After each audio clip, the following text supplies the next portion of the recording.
Professor जी, एक सवाल की तरफ बढ़ते हैं। कंगना रनौत भारतीय जनता पार्टी की सांसद है और उनकी एक फिल्म आ रही है इमरजेंसी, उसको लेकर के चाहे कांग्रेस पार्टी हो या फिर सिख समाज हो, लगातार विरोध करे। क्यों विरोध हो रहा है उनका? साहब, आप तो हमसे बेहतर जानते होंगे, आप लोग तो सोशल मीडिया के आदमी हैं। आपने इमरजेंसी फिल्म का ट्रेलर देखा है? उसमें इंदिरा गांधी जी को एक तानाशाह और एक डरपोक शासक के रूप में दिखाया है और सिख समाज को इन्होंने खालिस्तानी के रूप में दिखाया, यानी कि हिस्ट्री को पूरा का पूरा बदल दिया। इंदिरा गांधी को समझा जाए तो उन्हें आयरन लेडी बोलते हैं, सबसे सशक्त महिला प्रधानमंत्री रही है। बांग्लादेश अलग कर दिया साहब, पाकिस्तान के 2 टुकड़े कर दिए और बड़े बड़े जमींदारों से जमीनें लेके गरीबों को बांटी हैं। इतने काम इमरजेंसी से पहले उन्होंने किए थे। और इमरजेंसी जो लगी थी, तो इमरजेंसी लगने के मुख्य कारण क्या थे? और इमरजेंसी के दौरान आरएसएस ने लिखित पत्र देके इंदिरा गांधी का समर्थन किया था कि साहब इमरजेंसी आप लगाओ।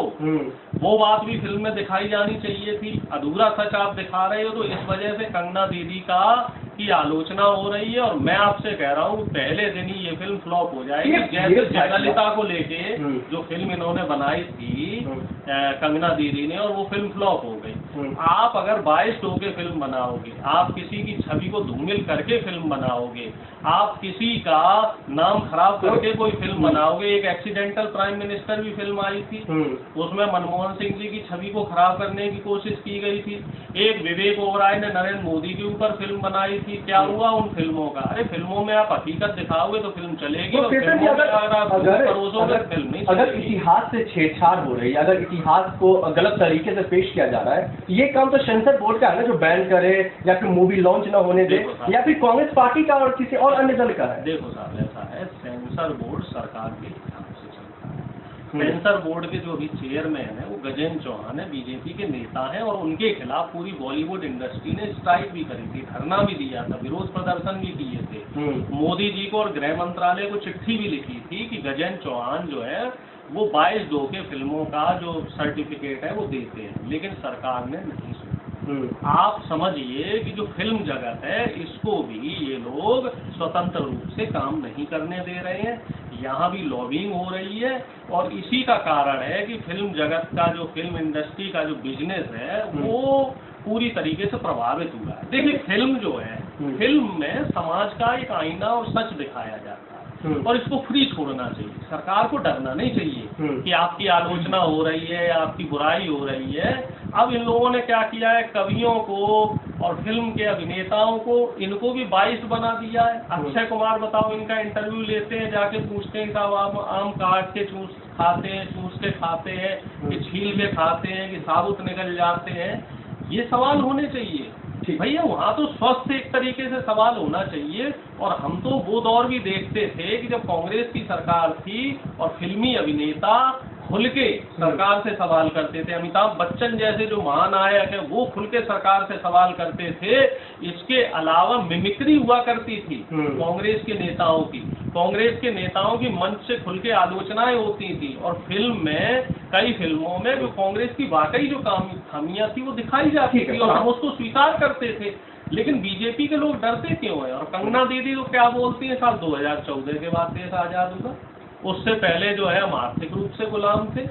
एक कंगना दीदी की सहेली है, वो कह रहे हैं कि आज़ादी हमें 99 साल के पट्टे पे मिली। वो मध्य प्रदेश की युवा नेत्री है, उनका भी वीडियो वायरल हुआ था। कंगना दीदी एक जगह ये कहती हुई पाई गई कि पहले प्रधानमंत्री देश के जो है वो सुभाष चंद्र बोस थे।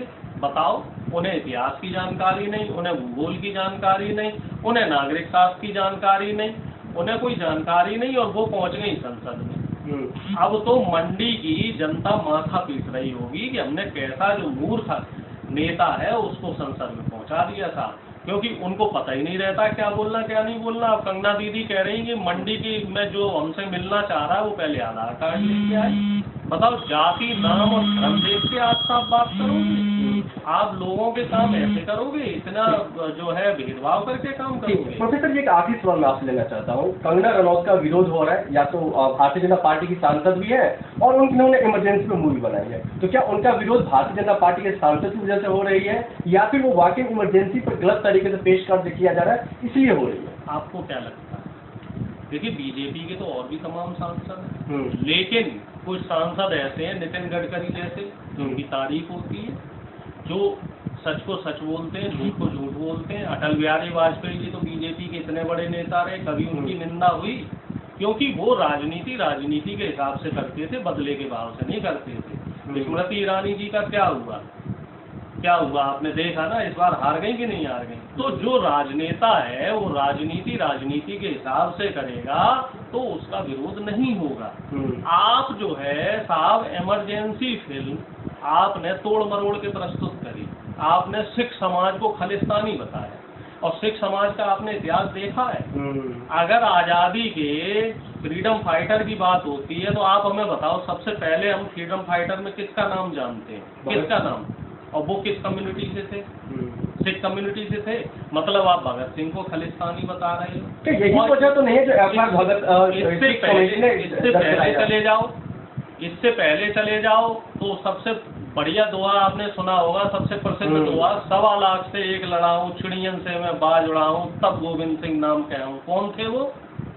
गुरु गोविंद सिंह, सिख धर्म के 10वें गुरु। उन्होंने एक फौज तैयार करी थी और उस फौज में सिर्फ सिख समुदाय के नहीं, हर जाति धर्म के लोग लिए थे। जो आक्रमणकारी आते थे बाहर से, जो लुटेरे आते थे, उनको मार भगाने के लिए।